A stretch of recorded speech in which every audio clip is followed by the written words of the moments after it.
스데반이 전한 메시지는 구약 역사 개관이었습니다. 그동안 우리는 신약만 공부를 했는데 구약 본문이 나와서 얼마나 좋은지 모르겠습니다. 구약에 나타난 놀라운 하나님의 말씀을 오늘 듣도록 하겠습니다. 2절부터 4절까지 먼저 같이 읽겠습니다. 시작.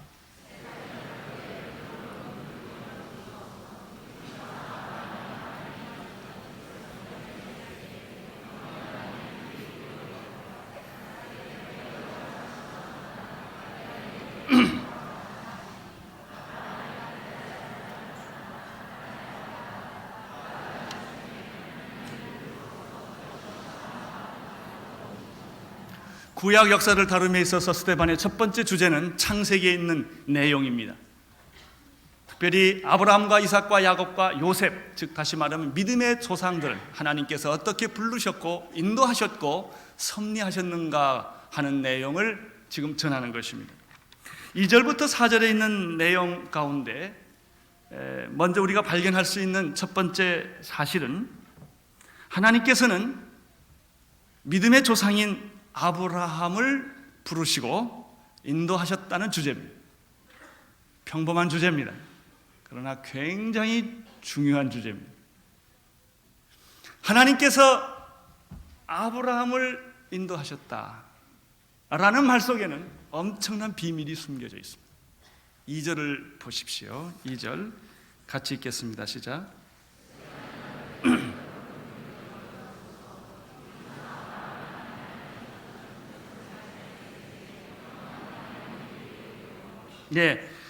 우리 조상 아브라함이 믿음이 없었을 때, 보통 사람이었을 때, 하나님과 아무 상관이 없는 사람이었을 때 그는 메소포타미아에 있었다는 것입니다. 그 메소포타미아는 갈대아 땅이라고 부르는 것입니다. 거기에 그는 보통 사람으로 살고 있었습니다. 그런데 하나님이 그에게 찾아오신 것입니다. 여기서 중요한 주제는 하나님이 찾아오셨다는 것입니다. 아브라함이 하나님을 찾은 것이 아닙니다. 하나님이 아브라함을 찾아오신 것입니다. 찾아오셔서 그에게 말씀하신 것입니다. 아브라함은 믿음이 있어서 하나님이 택한 것이 아닙니다. 하나님이 택하셨기 때문에 믿음이 생긴 것입니다. 우리가 위대하고 잘나서 하나님 앞에 선택받을 만한 가치가 있어서 우리가 부름받은 것이 아닙니다. 그런 가치가 없는, 본질상 죽을 수밖에 없는 죄인이었지만 하나님께서 우리를 사랑하셔서 택하셨기 때문에 영광스럽게 우리는 하나님의 자녀가 되었고 하나님의 일을 할 수 있는 특권을 갖게 된 것입니다. 여기 초점은 하나님이 하셨다는 것입니다. 내가 한 것이 아니라 하나님이 하셨다는 것입니다. 3절을 보십시오. 시작.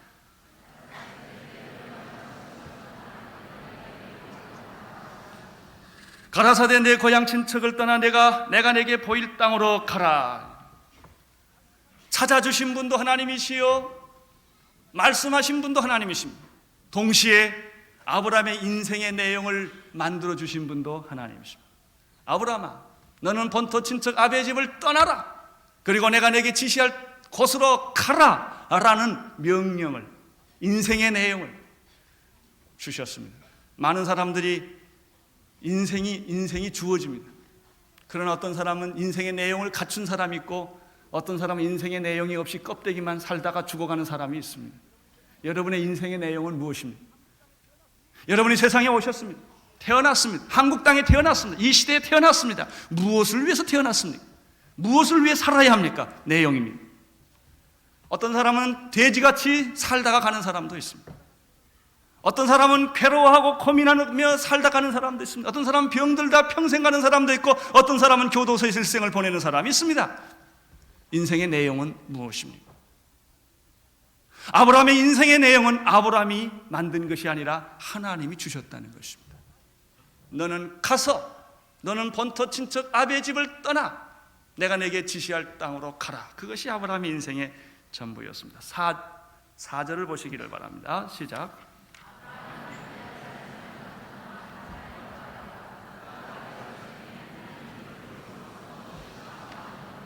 4절에 보면은 아브라함을 지금 너희들이 살고 있는 이 약속의 땅으로 옮겨주신 분도 아브라함이 아니라 하나님이셨다. 2절에도 하나님이 하셨다. 3절에도 하나님이 하셨다. 4절에도 하나님이 하셨다. 2절부터 4절까지의 중심 내용은 하나님이 하셨다는 것입니다. 아멘. 신앙이란 무엇입니까? 하나님이 하시는 것을 인정하는 것입니다. 신앙이란 내가 하는 것이 아니라 하나님이 하시는 것을 받아들이는 것입니다. 그렇습니다. 천지를 창조하시는 분은 하나님이십니다. 천지 창조는 우연히 만들어진 것이 아니라 하나님의 말씀으로 지어진 것입니다. 하나님의 이니셔티브, 하나님의 주도권입니다. 여러분, 인간을 만든 것은 누가 만들었습니까? 우리가 부탁해서 인간을 만든 것입니까? 아닙니다. 하나님이 사랑으로 우리를 창조하여 주신 것입니다. 타락이란 무엇입니까? 하나님 대신에 내가 들어가는 것이 타락입니다. 태초에 하나님이 천지를 창조하시는, 이건 창조 질서입니다. 그러나 인간은 그 후에 어떻게 하는가? 인간이 하나님을 믿는다, 이렇게 말합니다. 여러분, 어떻게 인간이 하나님을 믿을 수 있습니까? 하나님이 우리로 하여금 믿게 하셨기 때문에 우리가 믿은 거지, 내가 하나님을 믿은 게 아닙니다. 구원은 내가 하나님께 요청한 것이 아닙니다. 하나님이 일방적으로 우리에게 주신 것입니다. 여러분, 이 교회는 누구의 교회입니까? 목사의 교회입니까? 장로의 교회입니까? 여러분의 교회입니까? 아닙니다. 주님의 교회인 것입니다. 교회를 누가 세워줬습니까? 사람들이 와서 세웠지만 하나님이 하신 것입니다. 봉사와 구제는 누가 합니까? 인간들이 자기 포켓에서 내서 봉사와 구제를 하지만 그런 휴머니즘이 아닙니다. 하나님이 우리의 마음에 성령을 보내주셔서 우리로 하여금 긍휼과 자비의 마음을 가지고 이웃을 찾아가게 한 것입니다. 하나님이 하신 것입니다.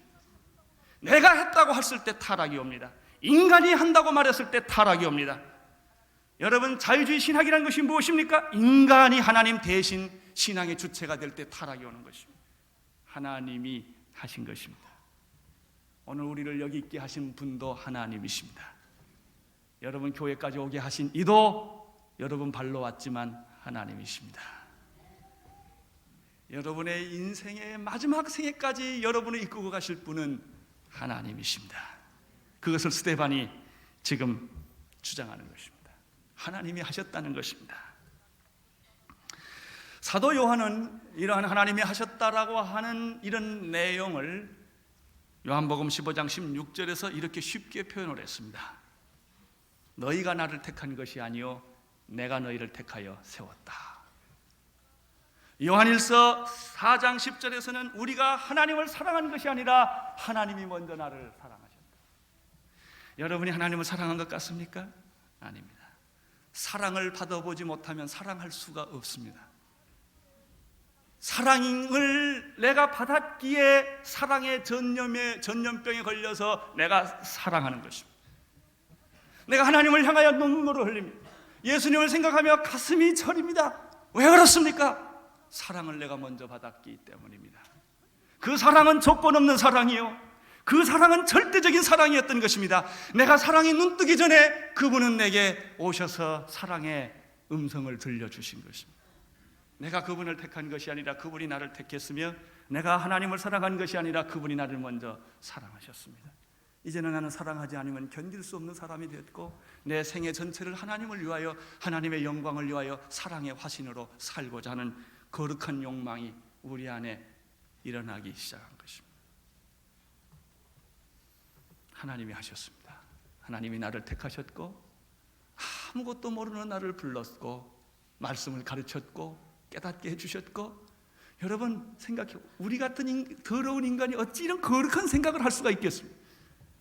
그렇잖아요. 여러분 자신을 보세요. 여러분이 그렇게 거룩한 생각과 기도를 할 만한 인간들입니까? 우리는 그런 인간들이 아닙니다. 그러나 놀랍게도 우리 마음에는 거룩한 생각이 있습니다. 거룩해지고 싶은, 하나님을 사랑하고 싶은 열망이 있습니다. 누가 이것을 주었습니까? 하나님이 주신 것입니다. 두 번째 2절부터 4절의 내용에서 또 하나 발견하는 것이 있습니다. 그러면 이렇게 말씀하신 하나님은 어떤 분이냐 하는 것입니다. 2절을 한번 다시 보겠습니다. 시작.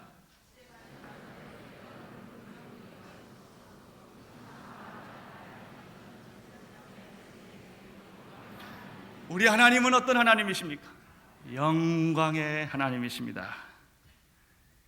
영광의 하나님이십니다. 영광의 빛이 영원토록 비추시는 그분이십니다. 하나님은 관념이 아닙니다.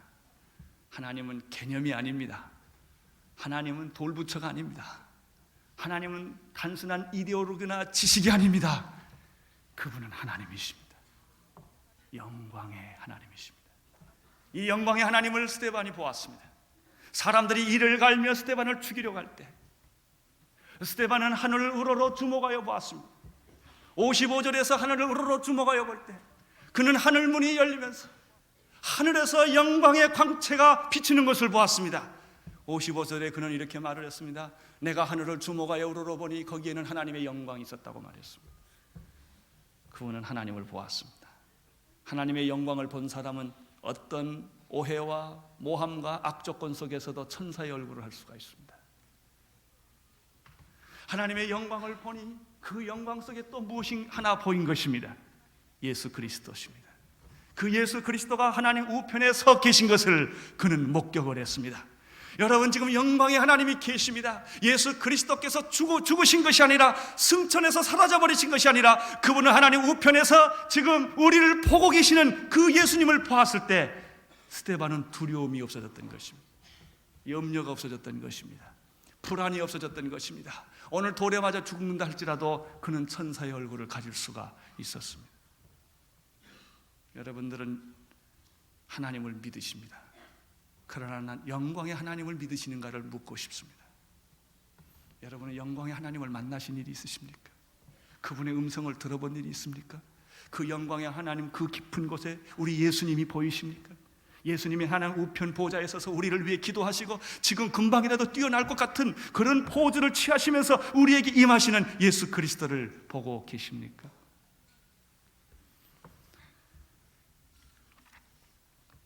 영광이란 본래 인간의 것이 아닙니다. 영광은 하나님의 것입니다. 그래서 인간이 영광을 받으면 안 됩니다. 인간이 영광을 받으면 위기가 됩니다. 영광은 하나님만이 받으셔야 합니다. 영광을 받기에 합당하신 분이 하나님이십니다. 그래서 우리는 그분께 경배와 찬양을 올려드리는 것입니다. 우리가 그분에게 무릎을 꿇고 주 앞에 그분께 찬양을 올려드리는 것입니다. 왜냐하면 그분만이 영광을 받으실 만한 분이시기 때문입니다. 그런데 놀랍게도 인간이 하나님의 영광을 가르치는 것입니다. 바리새인들과 서기관들과 백성의 장로들과 대제사장들이 하나님의 영광을 그들이 가로쳤습니다. 하나님의 영광을 가장 가로채기 쉬운 직업에 있는 사람이 목사들입니다. 하나님이 받아야 할 영광을 목사가 받기가 쉽습니다. 그 목사가 교회를 성장시킨 것처럼 생각이 됩니다. 그 목사가 설교를 잘할 때 영광을 가로채기가 쉽습니다. 그 목사가 능력이 있을 때 하나님의 영광을 가르치기가 쉽습니다. 교회에서 전문적으로 일하는 사람들이 하나님의 영광을 도둑질하기가 쉽습니다. 여러분, 인간이 영광을 받으면 불행해집니다. 인간의 행복은 하나님께 영광을 돌릴 때 행복이 옵니다. 인간은 많은 소유를 가지면 불행해집니다. 인간은 높은 위치에 올라가서 사람들로부터 박수를 받고 인기가 생기기 시작하면 그 인간은 불행해지기 시작하는 것입니다. 왜냐하면 인간의 본질은 영광의 존재가 아니기 때문에 그런 거예요. 인간은 영광을 돌려야 하는 존재입니다. 인간의 행복은 언제 있습니까? 하나님을 발견하고 하나님께 영광을 돌릴 때 내적 평안이 생기기 시작합니다. 인간이 봉사의 존재로 있을 때, 인간이 섬김의 존재로 있을 때, 인간이 참 우리의 영원한 스타이신 예수 그리스도를 섬기는 그런 위치에 섰을 때 그 인간은 한없이 행복하고 눈물이 나고 감격스러운 것입니다. 이사야서 43장 7절에 보면 이런 말씀이 있습니다. 무릇 내 이름으로 일컫는 자 곧 내가 내 영광을 위하여 창조한 자를 오게 하라. 그들을 내가 지었고 만들었노라. 하나님께서 인간을 만들 때 내가 그들을 만들었고 내가 지었노라고 말씀하실 때 나의 영광을 위하여 너를 창조했다고 말했습니다. 여러분, 마귀는 하나님의 영광을 가로채려고 했던 것입니다. 루시퍼는 하나님의 영광을 가르쳐서 그 하나님의 영광을 자기도 누리고 싶었을 때 그는 마귀가 사탄이 되고 만 것입니다. 영광의 하나님께 경배하십시오. 엎드려 절하세 엎드려 절하세 엎드려 절하세 구세주 나는. 오늘 이 본문에서 또 한 가지 발견하는 사실이 있습니다. 하나님께서 인간을 부르시고 섭리하시고 인도하실 때 하나님은 어떤 과정을 거친다는 것입니다. 하나님은 결론으로 빨리 오게 하지 않습니다. 도매금으로 오게 하지 않습니다. 반드시 어떤 과정을 거치게 하십니다. 믿음의 성장은 갑자기 생기지 않습니다.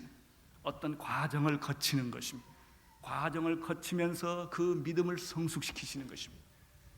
아브라함이 믿음이 있어서 아브라함이 믿음의 조상이 된 것이 아닙니다. 하나님이 아브라함을 믿음 있는 사람으로 한 걸음 한 걸음 이끌어 주신 것입니다.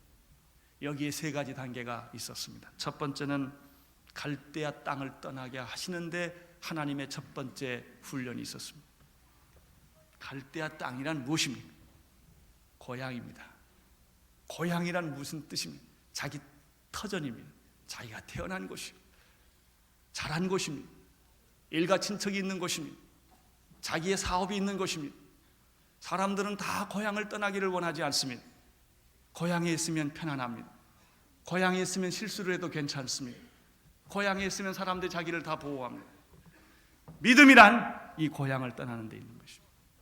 당신을 보호하고 있는 모든 세력으로부터 떠날 때 믿음은 시작됩니다. 당신이 보호하고 있는 모든 세력에서 안주할 때 믿음은 죽어버립니다. 믿음은 언제 생깁니까? 고향을 떠날 때 생깁니다. 그래서 피난 나온 사람들은 결사적으로 예수를 믿습니다. 하나님밖에는 의지할 데가 없기 때문에 그렇습니다. 제가 목사가 된 이유 중에 하나가 이런 데 있습니다. 저희 아버님이 돌아가셨는데 그 아버님이 돌아가시 전까지 우리 자식들에게 끝없이 생각하는 거는 통일되면 이북 가서 교회 세워라 이거예요. 저희 아버님은 그렇게 이북을 생각을 하십니다. 자나깨나 눈물을 흘리며 생각하는 게 저희 아버님의 일이었습니다. 저희 형님이 목사입니다. 제가 목사, 제 누님이 목사 부인입니다. 제 여동생 하나가 아직 목사 부인이 못 됐습니다. 둘째 여동생이 선교사 부인입니다. 막내 동생이 하영인 선교사입니다. 온 가정이 다 일에 나섰습니다. 고향이란 이렇게 좋은 것입니다. 그런데 하나님은 고향을 떠나라는 것입니다. 그것이 믿음의 시작입니다. 하나님은 세상적인 조건과 환경을 끊기를 원하십니다. 땅을 끊어야 하나님과 연관됩니다. 세상에 관심을 끊어야 하나님께 관심을 갖게 됩니다. 두 번째입니다. 하나님은 아브라함을 직통으로 적과 끓이 흐르는 가나안 땅으로 데려가지 않습니다. 하란에 머물게 하십니다. 2절을 다시 보겠습니다. 시작. 우리 조상 아브라함이 어디에 있기 전에? 하란에 있기 전에. 아브라함이 하란에 있었어요. 메소포타미아 갈대아우르를 떠나서 적과 흐리우는 땅으로 바로 간 것이 아니라, 약속의 땅으로 바로 간 것이 아니라 하란에 한참 머물러 있었습니다. 언제까지 머물러 있는지 아십니까? 저기 보면은 4절에 보면 그 아비가 죽음에, 아버지 데라가 죽을 때까지 하란에 있었습니다. 하란은 하나님의 약속한 땅이 아닙니다. 그러나 약속한 땅은 아닌데 거기서 살아야 합니다. 그것이 믿음의 훈련입니다. 우리는 목표에 가는 과정에 있는 것입니다. 그 과정에 그냥 있어야 하는 것입니다. 내가 있을 것이 아닙니다. 아무 일도 하지 않고 그냥 있는 겁니다. 이게 믿음이에요. 믿음은 꼭 어떤 위대한 일을 하는 것이 아닙니다. 순종이 믿음입니다. 하나님이 있으라고 그러면 있고 가라고 그러면 가는 거예요. 내가 뭘 만들어내는 것이 믿음이 아닙니다. 아브라함이 하란에서 뭘 했을까요? 나도 잘 모르겠어요. 그냥 아버지하고 살았어요. 육신의 아버지가 죽기까지 그냥 아버지를 효도하고 있었던 거예요. 그러나 결코 거기가 목표가 아니었습니다. 하나님은 가끔 목표가 아닌데 우리를 두십니다. 시간 낭비하게 하십니다. 쓸데없는 일을 하게 하십니다. 그냥 있는 것입니다. 내가 움직이지를 못합니다. 하나님이 아직 사인이 없기 때문에 그렇습니다. 믿음에는 이런 과정이 필요합니다. 불필요한 사람과 살아야 합니다. 불필요한 장소에 있어야 합니다. 시시한 일에 내가 시간을 낭비하고도 보내야 합니다. 그러나 어쩔 수 없습니다. 그냥 있어야 하는 것입니다. 하나님의 영원한 목적을 이루기 위한 하나님의 방법인 것입니다.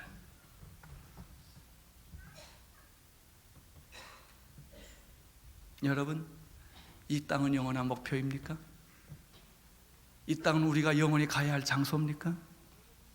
여러분이 살고 있는 집은 여러분이 영원히 인생을 보장하는 곳입니까? 아닙니다. 이 땅은 하란과 같은 곳입니다. 잠깐 있는 곳입니다. 우리의 영원한 관심은 새하늘과 새 땅에 있습니다. 우리의 영원한 관심은 이 땅이 아니라 그곳입니다. 그런데 우리가 잠깐 여기 있는 것입니다. 이것이 믿음의 과정인 것입니다. 세 번째는 약속의 땅입니다. 하나님의 목표는 약속의 땅에 있습니다. 하나님은 결코 어떤 과정에서 우리를 끝내지를 않습니다. 하나님은 결코 우리를 하란에서 내 인생을 끝나게 하지 않습니다. 하란에 있는 이유는 약속의 땅을 가기 위한 정거장에 불과한 것입니다. 하나님의 관심은 여러분을 새하늘과 새 땅으로 인도하는 데 있고, 거룩한 하나님의 백성을 만드는 데 있고, 여러분으로 하여금 하나님의 뜻을 이루고 뜻이 하늘에서 이루어진 것처럼 땅에서 이루어지는데 하나님의 목표가 있습니다. 이것이 바로 여러분을 향한 하나님의 계획입니다. 왜 하나님은 여러분 지금 고난 속에 두실까요? 역경 속에 두실까요? 갈등 속에 여러분을 두실까요? 그것이 목표가 아닙니다. 이제 여러분은 정말 하나님이 원하는 약속의 땅으로 가셔야 합니다. 5절을 읽겠습니다. 5절 시작.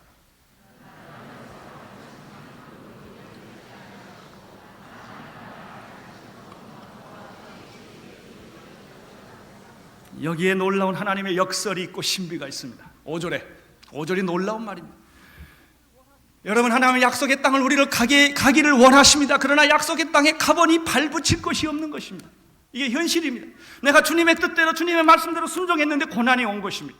이거 웬일입니까? 죽음이 온 것입니다. 아내가 죽어버린 것입니다. 남편이 죽어버린 것입니다. 자식이 죽어버린 것입니다. 내 사업이 망한 것입니다. 도대체 어떻게 하자는 것입니다. 그것이 믿음의 현실입니다. 믿음은 아지랑이가 아닙니다. 믿음은 온실이 아닙니다. 현실입니다.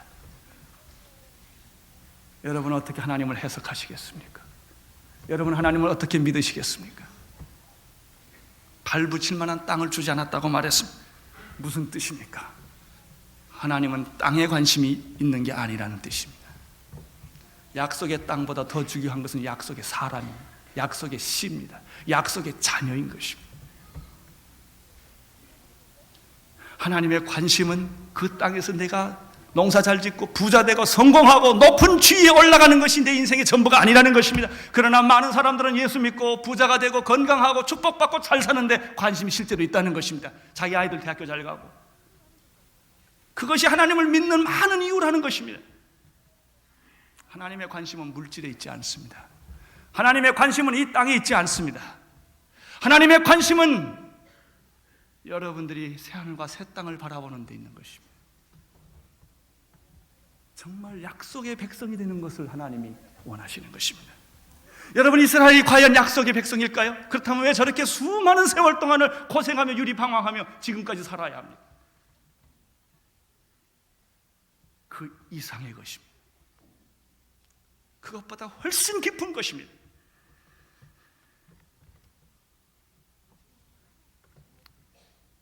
발붙일 만한 유업도 주지 아니하시고, 다만 잘 들으십시오. 이 땅을 아직 자식도 없는 저와 저의 씨에게 주셨다 그러시듯입니다. 아브라함의 부인은 아기 못 낳는 여자입니다.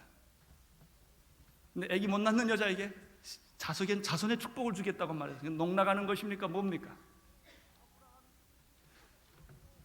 아브라함, 여기 보십시오. 아브라함에게는 발붙일 만한 유업도 주지 아니하시고, 다만 이 땅을 자식도 없는 저와 저의 씨의 소유로 주시겠다고 약속했다는 것입니다. 이것이 믿음입니다. 아브라함을 부자 만들겠다는 뜻이 아닙니다. 아브라함의 씨를 축복하겠다는 것입니다. 어쩌면 그것 때문에 우리는 고생해야 되는지 모릅니다. 예수님이 십자가 못 박혀 돌아가셨기 때문에 온 인류가 구원받았던 것처럼 하나님이 여러분을 제물로 쓸지도 모르는 것입니다. 여러분을 제물로 써서 이 민족이 잘 될 수가 있다면, 여러분이 제물이 돼서 통일이 될 수가 있다면, 여러분이 제물이 돼서 우리의 후손들이 복받을 수만 있다면 왜 우리가 제물 되기를 거절하겠습니까? 내가 죽어서 내 자식이 나을 수만 있다면 왜 내가 안 죽겠습니까? 그런 뜻입니다. 결국 아브라함은 무덤 하나밖에는 가진 것이 없게 됩니다. 특별히 5절의 말씀은 죽음에 직면한 사람들이 잘 이해하는 말입니다. 내가 암호의 사형 선고를 받았다고 가정을 합시다. 그런데 유감스럽게도 의사 선생님이 이렇게 말을 합니다. 약으로 치료할 길이 이렇습니다. 하나님께 의존하십시오. 태어나십시오. 우리가 할 일은 더 이상 없습니다. 이때 이 사람의 심정이 어떻겠습니까? 죽음에 직면한 사람들은 자기의 땅이나 부동산이나 큰 집에 별로 흥미가 없습니다. 집이 클수록 공허할 것입니다. 재산이 많을수록 이제는 몇 개월밖에 살지 못하는 내 인생 앞에 그는 좌절감을 느낄 것입니다. 그렇습니다. 발붙일 만한 땅을 유업으로 안 준 것과 똑같은 것입니다. 이제 그가 생각하는 것은 죽음 후에는 무엇이 있는가? 영혼 문제에 대해서 그가 생각하기 시작할 것입니다. 물질이나 지위나 성공이 아니라 천국에 대한 약속과 보증일 것입니다. 하나님께서 약속하신 것이 바로 이런 것입니다. 내가 너에게 땅 몇 평을 더 주겠다가 아닙니다. 내 자손과 내 씨에게 약속을 유업으로 주겠다는 것입니다. 자, 6절과 7절을 함께 읽겠습니다. 시작.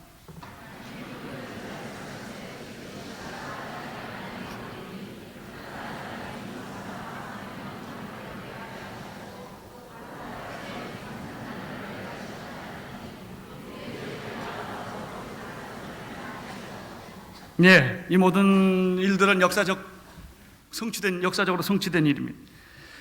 여기서 우리가 중요한 것, 6절, 7절에서 중요한 것은 그러면 이 약속의 자녀, 우리의 씨, 이 약속의 자녀인데 이 약속의 자녀는 고난과 역경을 통과하는 것입니다. 그냥 안 됩니다. 축복은 그냥 안 옵니다. 대가를 치르는 것입니다. 사람이 성숙하는 것은 그냥 두면 성숙하지 않습니다. 이 육체는 성숙합니다. 밥만 먹이면, 병만 없으면 쑥쑥 10cm, 15cm 자랍니다. 그러나 우리의 영은, 속사람은 그렇지를 않습니다. 밥 먹인다고 자라지를 않습니다. 고난을 겪어야 합니다. 역경을 겪어야 인간이 되는 것입니다. 여기 보면은 그 씨가 다른 땅에 나그네 될 것이라고 말했습니다. 종살이로 400년을 지낼 것이라고 말했습니다. 이런 과정을 거쳐서 고난과 역경과 이런 말 못하는 그런 고통을 겪어서 하나님의 자녀로 자라난다는 것입니다. 그것이 이스라엘 백성들입니다. 8절을 보십시오. 시작.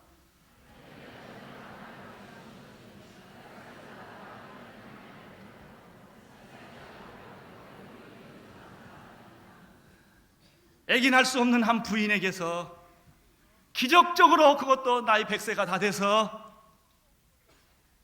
임신이 되었습니다. 이것이 하나님이 하시는 일입니다. 임신이 됩니다. 기적이 일어납니다. 하나님은 불가능이 없습니다. 그런데 인간에게는 불가능이 있습니다.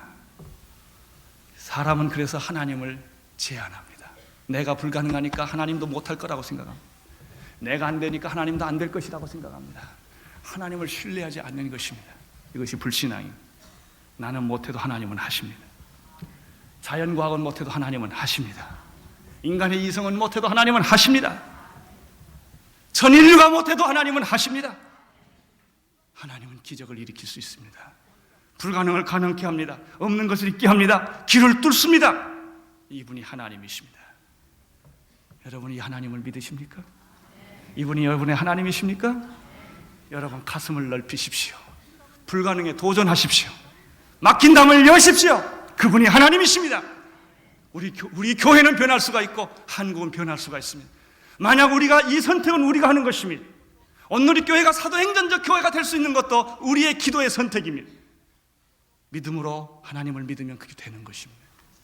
그 믿음이 없으면 아무리 기회가 주어져도 안 되는 것입니다.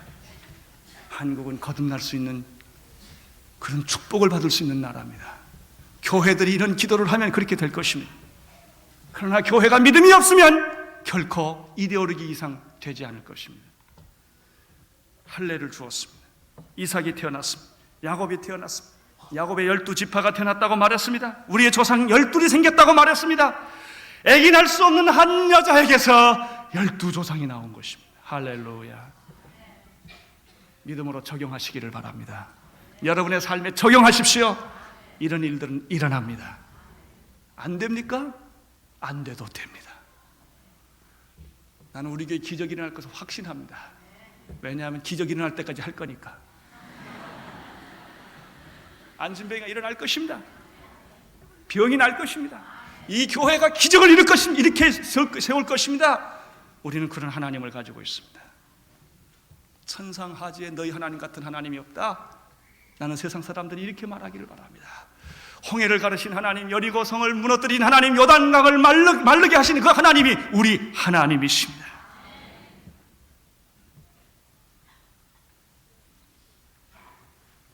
이제 스데반은 아브라함 얘기를 마치고 이삭과 야곱을 뛰어넘어서 요셉으로 들어갑니다. 9절부터 10절까지 있게 되기를 바랍니다. 시작.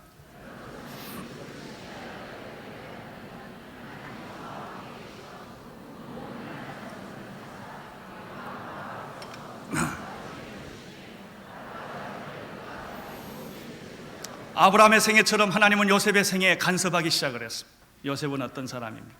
하나님을 경외하는 신실한 사람입니다. 요셉을 말하라면 거짓말 못하는 사람입니다. 아무리 위기가 와도 당하고 말지 거짓말을 안 합니다. 그는 술수를 쓰지 않습니다. 그게 요셉입니다. 대부분의 지혜로운 사람들은 상황이 오면 자꾸 술수를 씁니다. 근데 요셉은 그렇지 않습니다. 요셉의 생애를 세 가지로 볼 수 있습니다. 이 9절 10절에서 보면 첫째, 그는 극적인 생애를 살았던 것을 알 수가 있습니다. 여러 조상이 요셉을 시기하여 어디에 팔았죠? 애굽으로 팔았어요.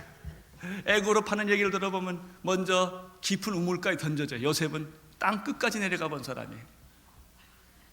요셉은 배신을 당해본 사람이에요.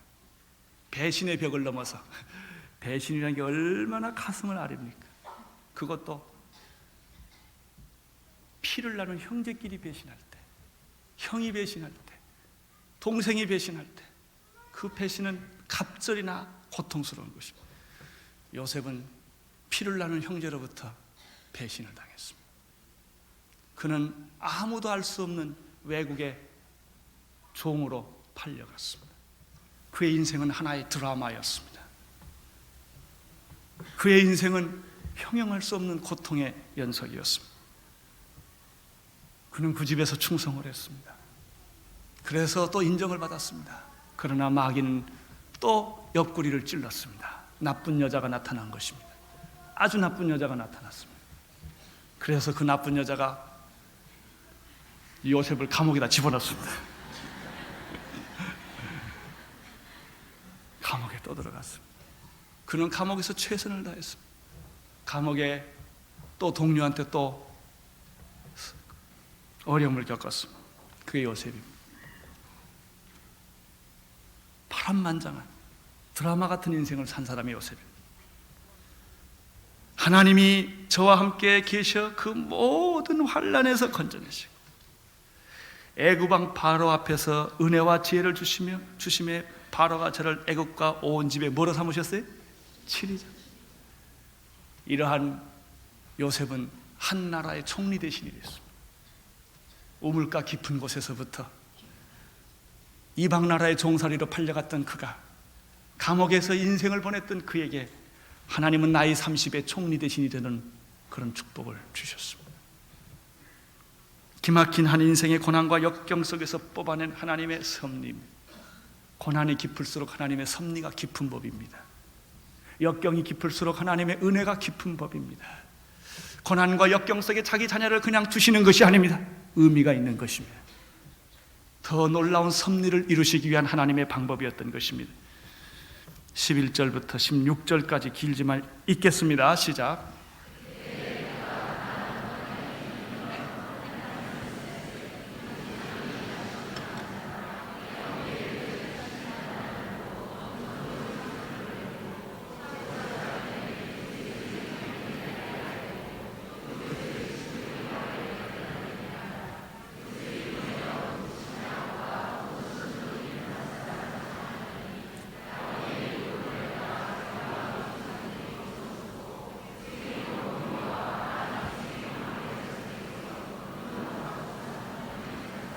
두 번째 요셉의 생애를 통해서 배우는 말씀은 무엇입니까? 그것은 하나님의 목적이 총리 대신 되게 하는 데 있지 않다는 것입니다. 총리 대신을 시켰지만 하나님의 목표는 총리 대신에 있지 않습니다. 하나님은 여러분을 부자로 만드실 것입니다. 그러나 부자가 되는 게 목적이 아닙니다. 하나님은 여러분을 건강하게 하실 것입니다. 그러나 건강이 목적이 아닙니다. 하나님은 여러분을 세상에서 풍요하게 만들 것입니다. 그러나 그 부요가 목적이 아닙니다. 하나님이 요셉을 총리 대신으로 만든 까닭은 놀랍게도 그 형과 아버지를 만나기 위한 방법이었습니다. 형과 아버지를 만난다는 것은 사사롭고 단순한 얘기입니다. 그렇습니다. 그러나 거기에 하나님의 섭리가 있습니다. 구원이 있습니다. 아버지와 형들을 다시 만나서 하나님의 구원 사건을, 약속의 자손의 축복을 이어가는 데 있는 것입니다. 많은 사람들은 총리 대신에 관심이 있습니다. 많은 사람들은 위대한 일을 만드는 데 관심이 있습니다. 하나님이 내 아이들이 잘 자라는 데 필요한 거예요. 하나님이 내 사업을 잘하는 데 필요한 거예요. 하나님이 내가 대통령 되는 데 필요한 거예요. 아닙니다. 대통령이 목적이 아닙니다. 하나님의 목적, 그 자리를 통해서 어떤 일을 하는 데 목적이 있는 것입니다. 당신에게 돈을 준 것은 그것을 통해서 어떤 일을 하는 데 목적이 있는 것이고, 하나님이 당신에게 이 자리를 준 것은 그 자리를 통해서 어떤 일을, 하나님의 일을 하게 하는 데 목적이 있는 것입니다. 여러분을 여러분의 자리에 세운 것은 여러분을 축복하기 위하여 그 자리를 선물로 준 것이 아니라 그 자리를 통하여 어떤 일을 하라고 하신 것입니다.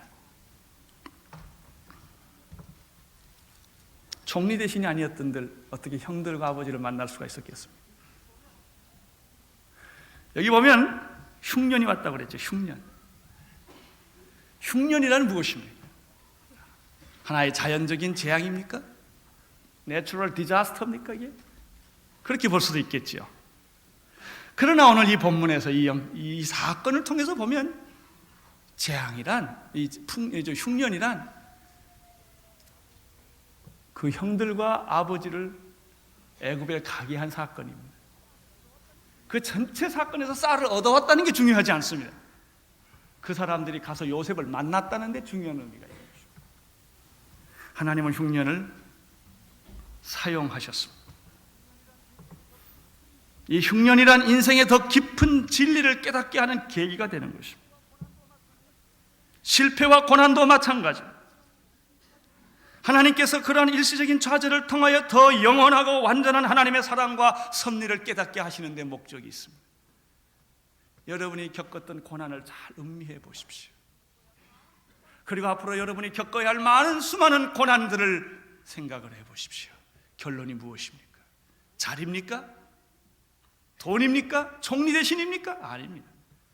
그 외에 계시는 하나님이십니다. 지도자란 무엇입니까? 위치가 지도자가 아닙니다. 영향력이 지도자입니다. 어떤 사람은 위치가 없어도 영향력을 미치는 사람이 있어요. 어떤 사람은 위치를 줘도 영향력을 못 미치는 사람이 있어요.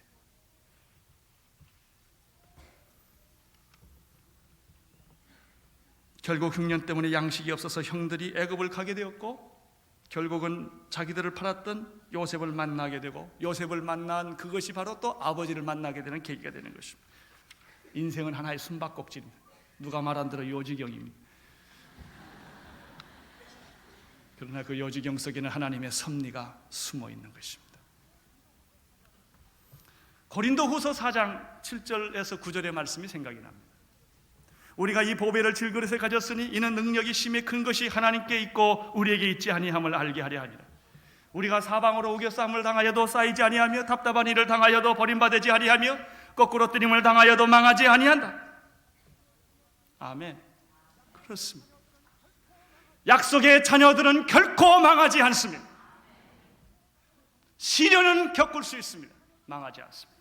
약속의 자녀들은 거꾸로 뜨림을 당하지 않습니다. 버림받지 않습니다.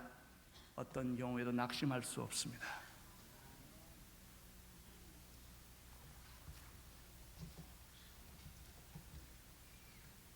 셋째로, 이 말씀을 읽어보면, 요셉의 생애를 보면, 또 믿음의 조상들의 생애를 보면, 인생이란 어차피 죽는 것이다. 그렇지만 죽음으로 끝나지 않는 게 인생이다 하는 것입니다. 야곱의 경우를 보십시오. 그의 생애는 세금에서 마치게 됩니다.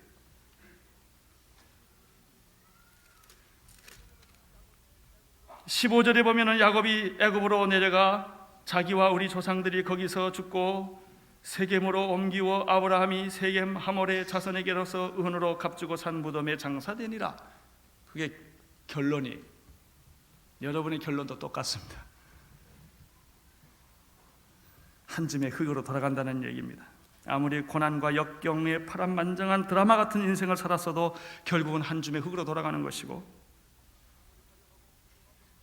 아무리 화려하고 부유하고 성공적인 삶을 살았고 인구에 회자하는 삶을 살았다 할지라도 결국 그는 한 줌의 흙으로 돌아가는 것입니다. 국장을 치루어서 며칠 동안 온 국민이 떠들게 장례식을 해도 한 줌의 흙이요, 아무도 장례식 치를 수 없어서 친구가 두 사람이 한 시체를 파묻어줘도 한 줌의 흙입니다. 별 차이가 없어요. 그 다 장례식 그렇게 해보는 건 다 인간의 자기 위로에 불과한 겁니다. 아무것도 아닙니다.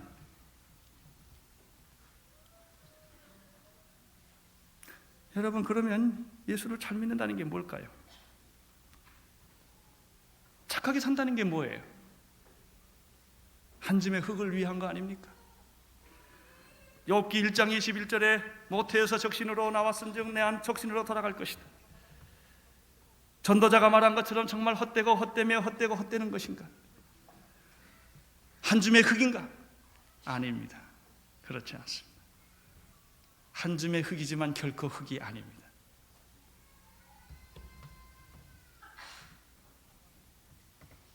아브라함의 생애는